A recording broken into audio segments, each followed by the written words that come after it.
A Steeping of Blood by Hafsah Faizal. Read by Saroya.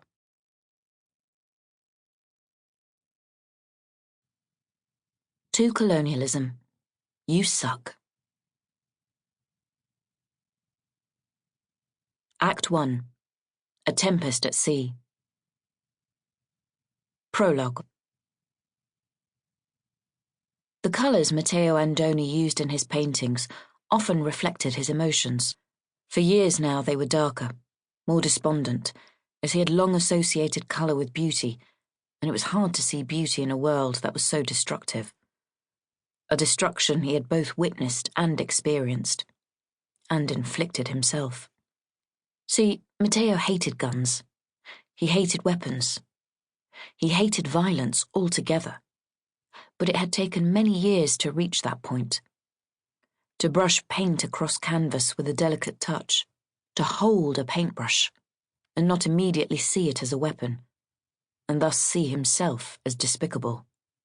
Yet he had indulged in carnage tonight. If one were to walk through the Ethereum's meeting hall, it would look as though someone had gone oopsie and knocked over several cans of paint on the well-polished floors, spattering it across the damask-patterned walls, across the bodies that had been dressed in their absolute best. In the deepest, darkest red. It was silky, glistening, delicious. One could ask if indulge and delicious were the right words coming from someone who loathed violence. But there was no other way to put it. Matteo lived on the edge of ferocity.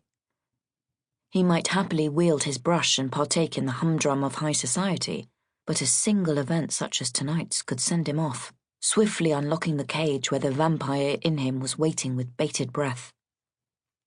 And the vampire in him was most ardently pleased this night.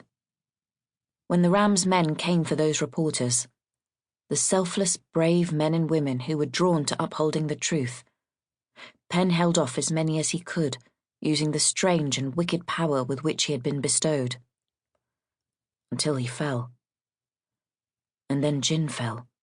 Flick screamed. By that point, there were very few people left alive. Very few who would have noticed Matteo's fangs extended, the blood trickling down his chin, the nails that had sharpened to claws at his fingertips. And soon, no one was left to tell the world the truth of what Matteo Andoni really was.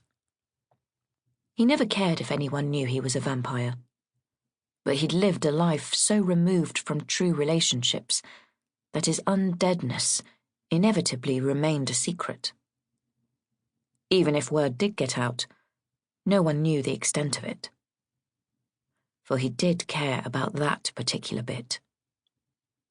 Some 20-odd years ago, he didn't like keeping count. His world turned inside out when the wolf of white roaring stalked through the latter hours of the night, tearing through streets and limbs with equal disregard. The wolf was ravenous, and not for food. He was empty and hurting and hollow, and wanted so badly to fill that void. But chaos was all he knew. Savagery became the only language he spoke. He did not drink from those he mutilated. He was trapped in memories, in cruel imagery that he'd tucked away since his childhood.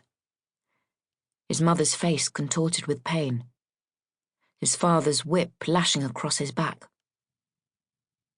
Fangs, breaking the skin of his throat against his will, draining him, feeding, poisoning him, transforming Matteo Andoni into the beast that he became.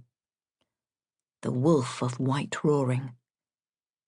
Eventually, bloody and beat, he had found himself in front of the lawn of a house on Imperial Square, which had been so meticulously trimmed that he had laughed at the mundaneness of it, just before he heard his name spoken with great dubiety.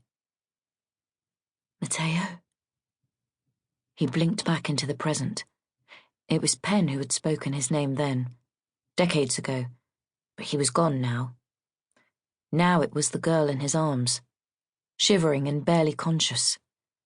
She was bleeding from a gunshot wound gaping beneath her breast. Sample complete. Ready to continue?